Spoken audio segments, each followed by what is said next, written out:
सभी व्यूअर्स का वेलकम है वीकली वोकेबलरी क्लास में। इस क्लास में पिछले वीक के पढ़े हुए सारे वर्ड्स को हम एक बार करते हैं रिवाइज। साथ में आपके नोट्स तैयार हैं ऑलरेडी। जिस तरीके से आपको तैयार करने हैं वो तरीका भी आप मेरे साथ सीखते हैं। 3000 ऐसे वर्ड्स को हम सीखना चाह रहे हैं इन क्लासेस के जरिए। 11-12 क्लास आ चुकी है, शायद आज 13 नंबर की क्लास है। सभी क्लासेस अगर आप शुरू से देखना चाहें तो यहाँ मैं लिंक डाल रहा हूँ। शुरू करते हैं फटाफट से आज की। आपको एक चीज़ ज़रूर ध्यान रखनी है, आपको जो मैं वर्ड्स बता रहा हूँ ये वर्ड्स आपको ऑलरेडी अच्छे से याद होने चाहिए।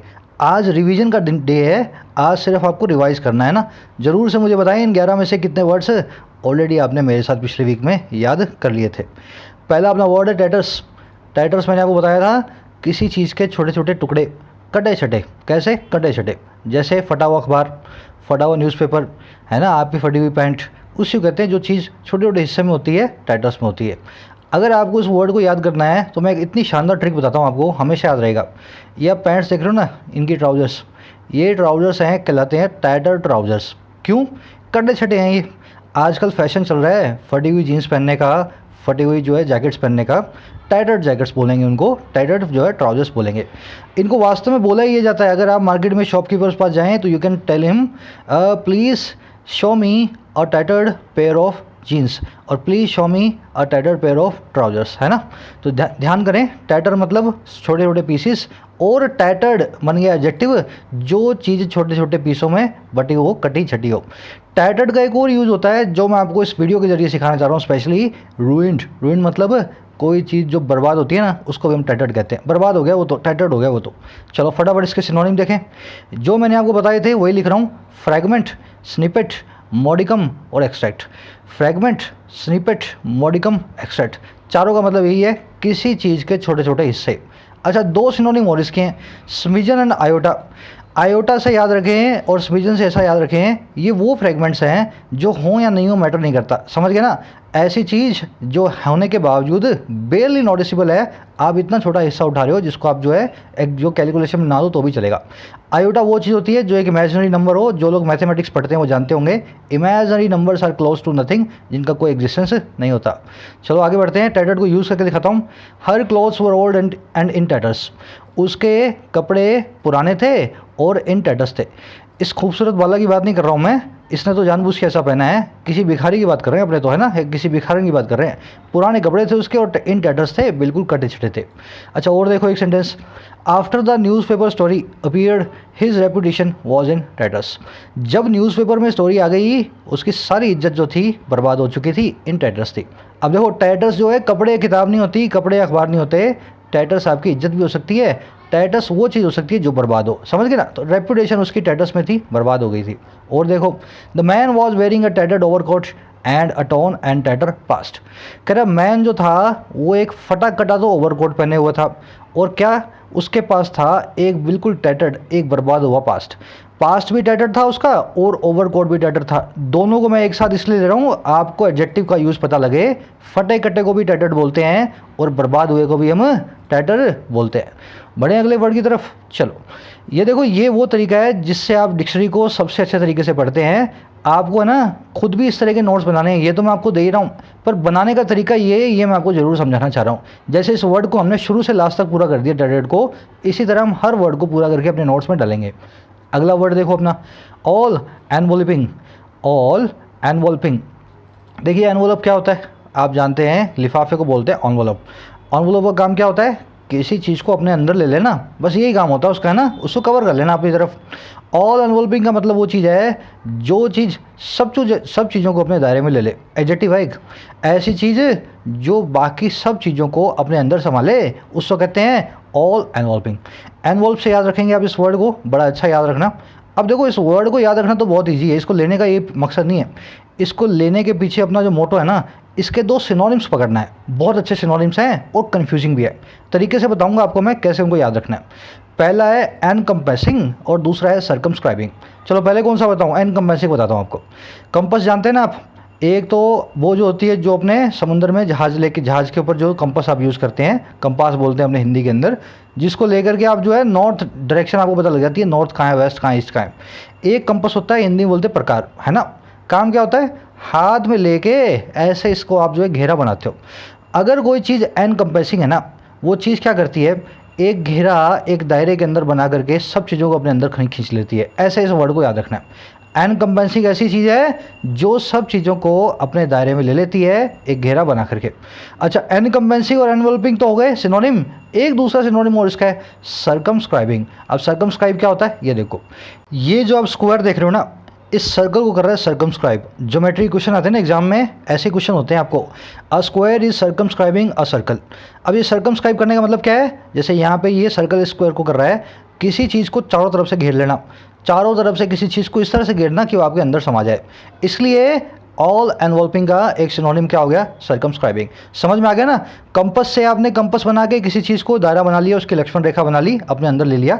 सर्कमस्क्राइब करके आपने किसी चीज़ को अपने अंदर ले लिया। ऑल एनवॉल्व करके भी आपने किसी चीज़ को अपने अंदर ले लिया। सर्कमस्क्राइबिंग वर्ड एक इतना खास वर्ड है, आपसे एग्जाम में बहुत बार पूछा जाता है। पर इसका दूसरा वाला मीनिंग, दूसरा मीनिंग कौन सा है वो भी इधर से देखने को मिलेगा आपको। जब आप किसी चीज़ को सर्कमस्क्राइब करते हो ना, आप उसकी लिमिट्स डिफाइन कर देते हो, आप उसकी सीमाएं बांध देते हो।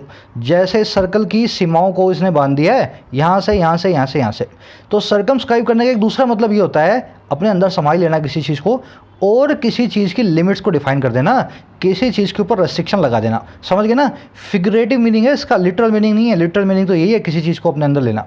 चलो अब इसको यूज़ करके देखेंगे तीनों वर्ड्स को, बड़े अच्छे वर्ड्स हैं।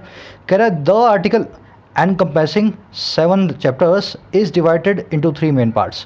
वो आर्टिकल जो समाये हुए अपने अंदर, जो एनकम्पेस कर रहा है अपने अंदर, जो प्रकार लेकर के अपने दायरे में ले रहा है 7 चैप्टर्स को, ये बटा हुआ है 3 मेन पार्ट्स में। समझ गए ना। 7 चैप्टर इसके अंदर समाये हुए हैं, एनकम्पेस कर रहा है। पहला वर्ड आपने देखा कैसे यूज़ करना है। अब आ जाओ सर्कमस्क्राइब को यूज़ करते हैं। The lockdown orders circumscribe our financial fundamental right to liberty as social distancing is the need of the day. जो लॉकडाउन के ऑर्डर हैं वो सीमाओं को बांध देते हैं, सर्कमस्क्राइब कर देते हैं हमारे राइट टू लिबर्टी के, स्वतंत्रता के अधिकार की। क्योंकि सोशल डिस्टेंसिंग जो है आज की सबसे बड़ी ज़रूरत है।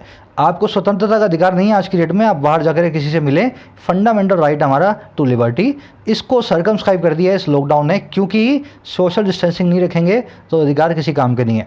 आया समझ में सर्कमस्क्राइब का दूसरा मीनिंग। देखिए ये कंटेंट हाईली स्पेशलाइज्ड कंटेंट है। आपको हो सकता है देखने के अंदर लगे कि बहुत ज़्यादा टेक्निकल जा रहा हूँ मैं, पर मैं आपको वो चीज़ बता रहा हूँ जहाँ पे आप सालों मेहनत करने के बाद लास्ट में आके अटकेंगे और आपको पता लगेगा कि यही तरीका होता है वोकैबुलरी को याद करने का। मैं वो तरीका आपको बताने की कोशिश कर रहा हूँ आपकी तैयारी के मिडिल फेज़ में या शुरुआती फेज़ में अगर आप हैं तो। तरीका यही है, अगर आप टॉपर बनना चाहते हैं ना, कहीं भी टॉप करना चाहते हैं इस एग्ज़ाम को लेकर के, इंग्लिश सेक्शन को, तो यही तरीका है वोकैबुलरी के पीछे चलने का। वर्ड लो और पूरी तरह से उसको साफ़ करो। साथ में मैंने पिक्चर्स ऐड कर दी हैं आपके मेमोरी के लिए। चलो बढ़ते हैं अगले वर्ड की तरफ। कैटेगोरिक या कैटेगोरिकल क्या होता है ये? आपने एक वर्ड सुना होगा कैटेगरी। कैटेगरी क्या होती है? आप कहते हो ना यार मेरे 3 कैटेगरी के दोस्त हैं, एक तो साले बहुत कमाते हैं, दूसरे कमाते हैं पर बहुत कंजूस हैं, तीसरे क्या कुछ काम भी नहीं करते ना कुछ कमाते हैं, पर पैसे उनसे मांग लो कभी भी आपको दे देंगे कहीं से भी लाके। आप क्या करते हो? कैटेगरीज बनाते हो हर चीज़ की, है ना। ये मेरे फैमिली के इस कैटेगरी के लोग हैं, ये मेरे फैमिली के इस कैटेगरी के लोग हैं, ये कैटेगरी के लोग मुझे प्यार करते हैं, ये कैटेगरी के लोग मुझे प्यार नहीं करते हैं। कैटेगरी बनाने का मतलब क्या होता है? क्लियर कट क्लासिफिकेशन करना किसी चीज़ का। कैटेगरी यही होती है ना, इस तरफ यस, इस तरफ नो। अब देखो अगर इतना समझ गए तो ये वर्ड वहीं से निकला, कैटेगोरिक और कैटेगोरिकल। अब क्या होता है इसका मतलब? कोई ऐसी चीज़ जो क्लियर कट हो या एब्सोल्यूट हो वो होती है कैटेगोरिकल। समझ गए मेरी बात को? एडजेक्टिव है ये, नाउन नहीं है, इसके आगे एक नाउन आपको लगाना पड़ेगा। कैटेगोरिक या कैटेगोरिकल के आगे एक नाउन को आपको लगाना पड़ेगा। क्लियर कट चीज़ को हम बोलते हैं कैटेगोरिकल या कैटेगोरिक। दोनों ही एडजेक्टिव यूज होते हैं, कहीं कहीं कैटेगोरिक देखोगे, कहीं कहीं कैटेगोरिकल देखोगे, मतलब दोनों का एक है, एक ही वर्ड के 2 रूप हैं। चलो इसके सिनोनिम देखते हैं। साफ साफ कोई चीज़ अनइक्विवोकल। आप जानते हैं जो चीज़ इक्विवोकल ना हो, बिल्कुल साफ साफ बात करें, अनइक्विवोकल होती है। अनएम्बिग्यूअस, जो एक ही रास्ते जाए, 2 रास्ते ना जाए, बिल्कुल साफ साफ उसका रास्ता हो, उसको पता हो कहाँ जाना है, अनएम्बिग्यूअस। डेफिनिट, एकदम साफ साफ, एकदम निश्चित। सारे इसके सिनोनिम आप समझ गए। अब मैं आपको यूज़ करके दिखाता हूँ अच्छे तरीके से इसको। The government has issued a categorical statement denying any interstate और इंट्रास्टेट ट्रैवल। सरकार एक इशू कर चुकी है साफ साफ स्टेटमेंट को। अब देखो कैटेगरी वर्ड से कैटेगोरिकल निकाला और इस स्टेटमेंट के आगे हमने रख दिया। एक एकदम डेफिनेट सी साफ साफ सी स्टेटमेंट को, बयान को इश्यू कर चुकी है, डिनाई करते हुए, मना करते हुए किसी भी प्रकार के स्टेट इंटर या आउटर स्टेट जो है इंट्रा स्टेट ट्रैवल को। ना इन स्टेट के अंदर आ सकते हो, ना स्टेट के बाहर जा सकते हो। साफ साफ कैटेगोरिकल स्टेटमेंट सरकार की। समझ गए ना कैटेगोरिकल वर्ड को कैसे यूज़ किया। एक और सेंटेंस देखो, the government also gave a categoric assurance that the poor will be provided with food and essential at their doorstep. सरकार ने साथ ही साथ इश्यू की एक साफ साफ एश्योरेंस। एश्योरेंस क्या होता है? भरोसा। कैटेगोरिक साफ साफ, यहाँ पे कैटेगोरिकल भी हो सकता था, है ना। साफ साफ एश्योरेंस दी सरकार ने कि गरीबों को उनके घर के डोर स्टेप के ऊपर, घर की दहलीज के ऊपर खाना दिया जाएगा। समझ गए इस वर्ड को? मेरे हिसाब से आप ज़िंदगी में नहीं भूलोगे अगर कैटेगरी आपने पकड़ लिया इस वर्ड को, इस एडजेक्टिव को। बड़े अगले वर्ड की तरफ। अगला है पोस्टुलेट। ध्यान से देखना, ये वर्ड आप कोशिश कर लेना चाहे डिक्शनरी से, आप इसको समझ नहीं पाओगे जब तक मैं आपको समझाऊंगा नहीं। देखो कैसे इसको समझना है। पोस्टुलेट का मतलब क्या होता है? पाइथागोरस जो आपने देखी है ना थ्योरम, क्या होता है इसमें? A square plus B square plus C square. जो आपका हाइपोटेनस का स्क्वायर है वो आपके बेस के और हाइट के स्क्वायर के बराबर होता है। ये पाइथागोरस प्रमेय है, थ्योरम है। ये थ्योरम ऐसी थ्योरम है जो ऐसी है 2 और 2 4, जिसको आपको प्रूव नहीं करना, आप प्रूव कर भी नहीं सकते। ये होता है, आप नाप के देख लो। समझ रहे हो? इसको आप टेक एज ए गिवन लेते हो। पाइथागोरस साहब ने बता दी थी कि ये होती है, इस तरीके से होती है। इसका कोई इसके पीछे ना आपको मान करके चलना पड़ेगा कि ये होती है। इसके पीछे कोई दूसरी थ्योरम नहीं है अपने पास। समझ रहे मेरी बात को? जैसे 2 और 2 4 है ना, 2 और 2 4 को कोई प्रूव नहीं कर सकता जब तक आप गिन करके नहीं दिखा दो किसी को 2 और 2 4 होते हैं, पर मानते सब सही है, सच है। अब ये मान लो ये होता है पोस्टुलेट। एक ऐसी चीज़, नाउन फॉर्म में बता रहा हूँ मैं, पोस्टुलेट मतलब एक ऐसी चीज़ जो प्री अप्रूव्ड लॉजिक है, और एक ऐसी थ्योरम जो सब मानते हैं सच है। कोई भी ऐसी चीज़ जिसको आप सब मानते हो ना कि ये तो ठीक है ही, है ना, ये तो पोस्टुलेट है, उसको बोलते हैं इंग्लिश में पोस्टुलेट। समझ गए? नाउन। अब ये पोस्टुलेट नाउन है ना, इसी वर्ड को हम वर्ब की तरह भी यूज़ करते हैं। ये कहीं मेन वर्ब भी बन सकती है। अब उसका मतलब क्या होगा? किसी चीज़ को जैसा लिखा हो वैसा ले लेना, किसी चीज़ को सच मान लेना, किसी चीज़ को बिल्कुल सही मान के उसके ऊपर दूसरी चीज़ को जो है ना बेस करना। समझ गए ना? किसी आप पाइथागोरस प्रमेय है, ये एक पोस्टुलेट कह सकते हो आप इसको, थ्योरम को। और पाइथागोरस थ्योरम को अगर आप सच मानेंगे ना, इस काम को भी आप पोस्टुलेट करना कह सकते हैं। समझ रहे हो? अब एक स्टेप और आगे आ जाओ। जब आप किसी चीज़ को सच मान लेते हो तो दूसरे को बड़ा फॉर्मली वो चीज़ बताते हो, जोर दे करके वो चीज़ बताते हो। भाई पाइथागोरस प्रमेय सच है, भाई 2 और 2 4 होते हैं। पोस्टुलेट का दूसरा काम ये होता है किसी चीज़ को फॉर्मली किसी दूसरे को बताना, बड़ा जोर दे करके कहना पूरे विश्वास के साथ कि हाँ ऐसा होता है। समझ गए? पोस्टुलेट वर्ब, इसका एक नाउन फॉर्म है, एक pre approved logic. Verb form है किसी लॉजिक को सच मानना या किसी लॉजिक को दूसरे के सामने पूरा जोर दे करके बताना। अब आ जाओ इसके सिनोनिम। आपके पास जो प्री अप्रूव्ड लॉजिक होते हैं ना, जो थ्योरम होते हैं, इसके लिए सिनोनिम अपने पास एक्सियम, पाइथागोरस थ्योरम भी बोल सकते हो, पाइथागोरस पोस्टुलेट भी बोल सकते हो, पाइथागोरस एक्सियम भी बोल सकते हो आप। ठीक है ना? ये तो नॉन फॉर्म का सिनोनिम है। अच्छा, वर्ब फॉर्म में देखें, प्री सपोज, पहले से किसी चीज़ को मान लेना। हाइपोथेसाइज, पहले से किसी चीज़ की हाइपोथेसिस लिख देना, बोल देना ये तो इस तरीके से होता होगा। थ्योराइज, थ्योरी दे देना पहले से ही। और एक से निकला है पॉजिट। पॉजिट का मतलब भी वही है जो पोस्टुलेट का है। ठीक है? आज मेरे हिसाब से आपने इसको अच्छे से समझ लिया। अगर आप इसको एक बार रिपीट करके देखेंगे ना, इसके बाद इस वर्ड के अंदर कुछ नहीं बचा। बहुत टेढ़ा वर्ड है, पर एक बार समझना है आपको, ये वर्ड ये काम करता है। चलो मैं इसको यूज़ करके दिखाता हूँ, नाउन और वर्ब दोनों फॉर्म के अंदर। कह रहा है the scientist postulated that a cure for disease will have been found by year 2021। Scientist साहब ने ऐसा पोस्टुलेट कर दिया, जोर देकर के कह दिया, सच मान लिया उन्होंने इस चीज़ को, और पूरा जोर देकर के बताया कि क्योर जो है इस बीमारी का 2021 तक जो है हम पालेंगे, उसको जो हम जो है फाइंड कर लेंगे। अब दूसरा देखो, it is postulated that literacy has a inverse relationship with poverty and happiness. कह रहा है ऐसा माना जाता है, पोस्टुलेट किया जाता है। अब देखो यहाँ पे उसने जोर दे के कहा था साइंटिस्ट ने, पर ये जोर दे के नहीं कहा जाता, ये चीज़ को हम सच मानते हैं। ऐसा सच माना जाता है कि जो आपकी जहलत है ना, जो लिटरेसी है उसकी इनवर्स नहीं डायरेक्ट रिलेशनशिप है। जो लिटरेसी है उसका सीधा सीधा रिलेशनशिप है पॉवर्टी। अरे इनवर्स ही है ना भाई, आज मेरे दिमाग को क्या हो गया। लिटरेसी का इनवर्स रिलेशनशिप है, बिल्कुल उल्टा रिलेशनशिप है पॉवर्टी और हैप्पीनेस नहीं, यहाँ पे लिखूंगा एंग्जाइटी से। जो जितना गरीब होता है, जितना एंक्शियस होता है, उतना ही वो कम लिटरेट होता है, उतना ही कम शिक्षित होता है, ऐसा माना जाता है, पोस्टुलेट किया जाता है। Let us postulate that she is a good cook. चलो मान लेते हैं वो बड़ी अच्छी कुक है, मान लेते हैं कि वो बहुत अच्छा रसोईया है, वो बहुत अच्छा खाना बनाती है, इस बात को सच मान लेते हैं। समझ गए इस वर्ड के तीनों मीनिंग। चलो अब आ जाओ अपने अगले वर्ड पे, कैविएट। कैविएट क्या होती है मेरे भाई? कैविएट का मतलब होता है स्पेशल कंडीशन। डिक्शनरीज में लिखा हुआ मिलेगा वार्निंग, पर वार्निंग नहीं होती, चेतावनी समझ लो आप, पर वैसे इसका मतलब होता है स्पेशल कंडीशन। मैं आपको बोलूँ तुम खाना खा करके टीवी देख सकते हो, पर एक कंडीशन है। अच्छा क्या कंडीशन है जी? टीवी तुम देखोगे आधा घंटा। समझ गए मेरी बात को? ये होती है कैविएट। एक कंडीशन आपको मैं बता दूं या दो कंडीशन बता दूं, वो होगी आपकी कैविएट। समझ गए ना? ये पिक्चर्स मैंने इसलिए रखी है। अब इसके सिनोनिम क्या होंगे? स्पेशल कंडीशन तो बोल ही दो, पर आप डिक्शनरी में इसके सिनोनिम देखोगे कॉशन और वार्निंग, फॉर वार्निंग। इन दोनों का मतलब क्या होता है? किसी चीज़ के बारे में चेताना दूसरी चीज़ को। तो ये चेता भी रहा हूँ ना मैं आपको, आधे घंटे से ज़्यादा नहीं देखोगे तुम, नहीं तो मैं तुम्हें देखने नहीं दूंगा अगली बार। इसलिए कॉशन मतलब सावधानी करना, किसी को चेताना, और फॉरवर्डिंग करना, किसी को चेताना। इसके दो अच्छे सिनोनिम है, मोनिशन और एडमोनिशन।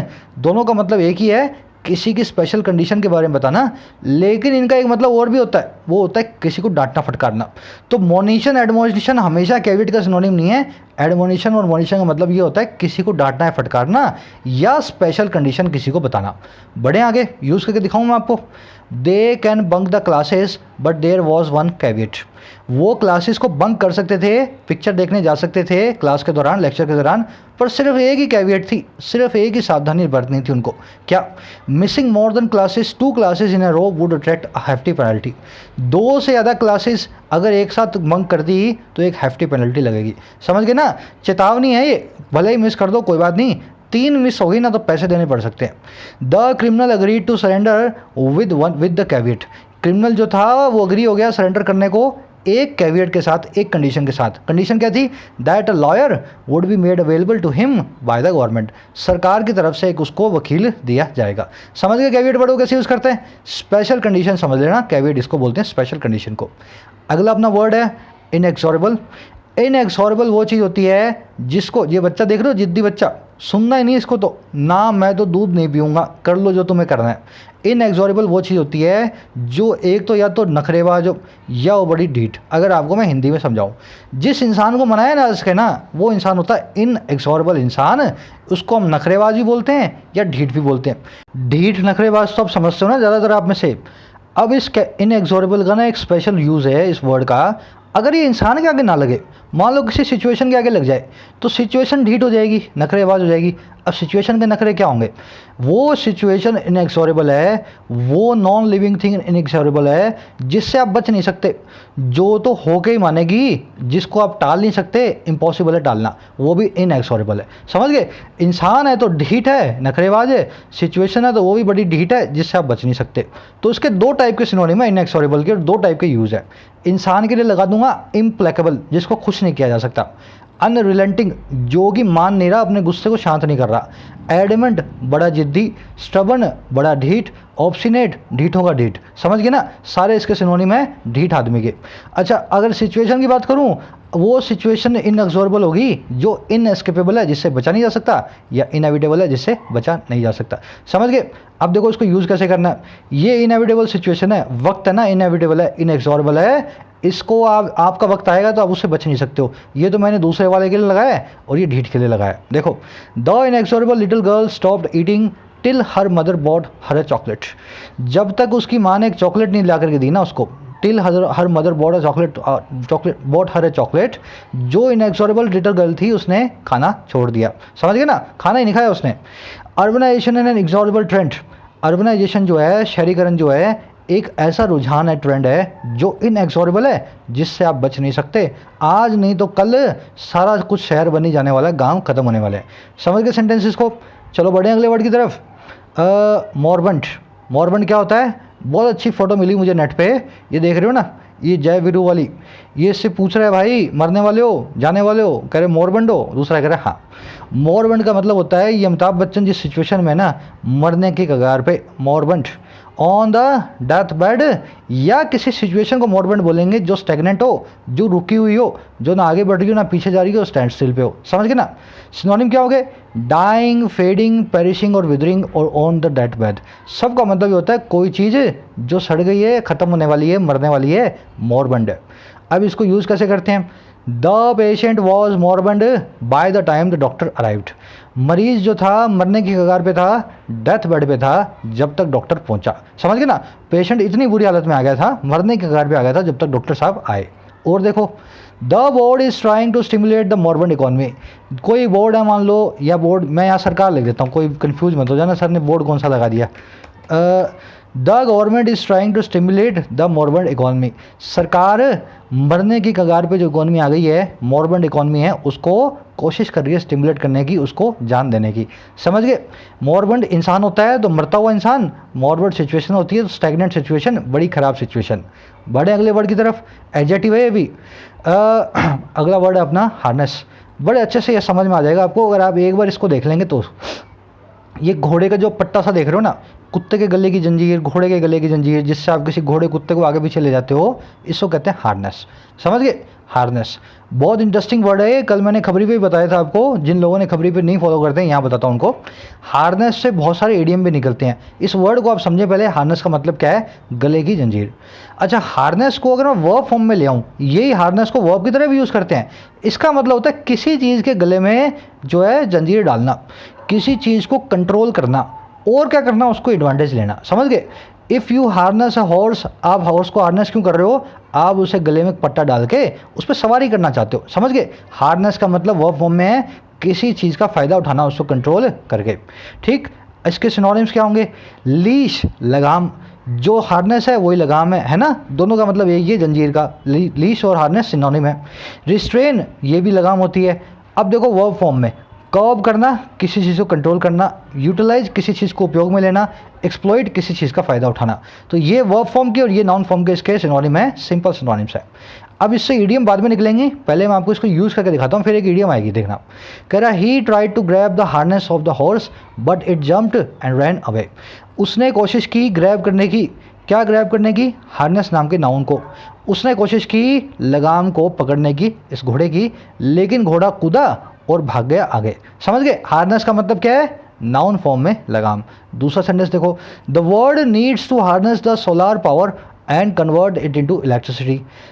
जो पूरी दुनिया को ज़रूरत है टू हार्नेस, अब वो भाई यहाँ पे ज़रूरत है दुनिया को हार्नेस करने की, कंट्रोल में करने की और यूज़ में लेने की, इस्तेमाल में लेने की, सोलर ऊर्जा को और कन्वर्ट करने की इसको इलेक्ट्रिसिटी के अंदर। तो यहाँ पे तो जंजीर थी, यहाँ पे होगा किसी चीज़ का फ़ायदा उठाना। The old man intended to die in harness. Old man जो था, बूढ़ा आदमी, उसकी इच्छा थी कि वो हार्नेस के अंदर मरे।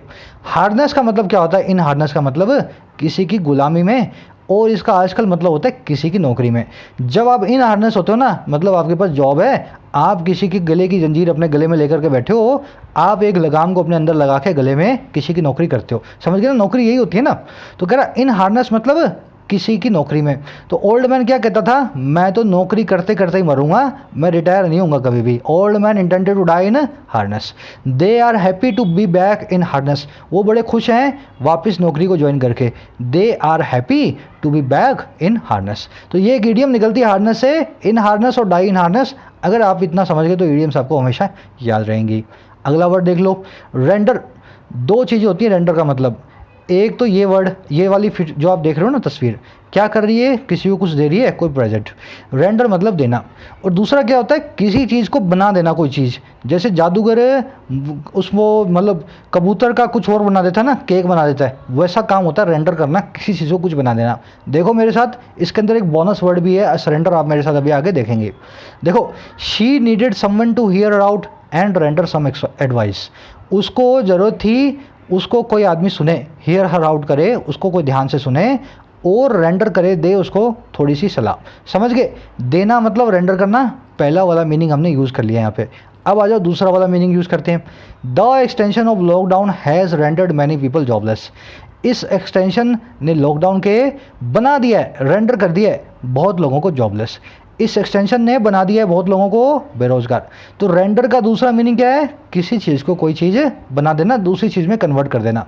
The article has so many errors that renders it worthless. इस आर्टिकल में इतनी एरर्स हैं, इतनी गलतियां हैं कि इस गलतियों ने इसको पूरी तरह से वर्थलेस बना दिया है। इस आर्टिकल का कोई वर्थ नहीं है, कोई इसको पूछता नहीं। समझ गए ना? किसी चीज़ को कुछ बना देना। बोनस टिप ये है, रेंडर से ही निकला है सर रेंडर। सर मतलब बहुत ऊपर, रेंडर के ऊपर भी कुछ कर देना, देने से ऊपर कुछ कर देना, ऐसी चीज़ दे देना जिससे आगे आप कुछ नहीं दे सकते। समझ गए ना? सर रूट का ये मतलब होता है। सरपाइस, सरमाइज, सरपास, है ना? सरेंडर मतलब अपने आप को रेंडर कर देना, अपने आप को समर्पण कर देना, आत्मसमर्पण कर देना। समझ गए ना? रेंडर से ही सरेंडर नाम का वर्ड निकला है, अगर आप ध्यान करें तो। अपना सेकंड लास्ट वर्ड है आज का बिलेगर। ये वर्ड थोड़ा मुश्किल है, इसलिए मैं आपको इसको जो ना तोड़ करके दिखाऊंगा ताकि आप इसको याद कर पाओ। रटना नहीं है इसको। बी प्लस में लीग, ये आर को भी मैं अलग कर रहा हूँ। लीग का मतलब क्या होता है? अगर अभी डिक्शनरी खोले अपने, लीग निकलेगी एन एसोसिएशन, है ना? किसी के एसोसिएशन कहते हैं हम लीग। अगर आप किसी को बिलेगर कर रहे हो ना, तो आप क्या कर रहे हो? उसके चारों तरफ एक लीग को डाल रहे हो। अब लीग क्या होती है? किसी जो बड़े से झुंड को, किसी बड़ी सी चीज़ को ना, बड़े से लोगों के ग्रुप को किसी के आसपास ले आना। ये इंसान को देख रहे हो? ये इंसान को आपने बिलेगर कर रखा है। ये इंसान को आपने चारों तरफ से बहुत सारे लोगों से घेर रखा है, इसी को कहते हैं बिलेगर करना। अब देखो, इसका सीधा सीधा मतलब तो ये है, चारों तरफ से घेर लेना किसी चीज़ को। जैसे आर्मी घेर लेती है किसी गांव को, जैसे कोई फौजें घेर लेती हैं किसी शहर को, बिलेगर करती हैं। दूसरा होता है किसी को परेशान करना, लिटरल फॉर्म जो है फिगरेटिव फॉर्म में। आप किसी को परेशान करते हो ना, तो भी आप बिलेगर करते हो।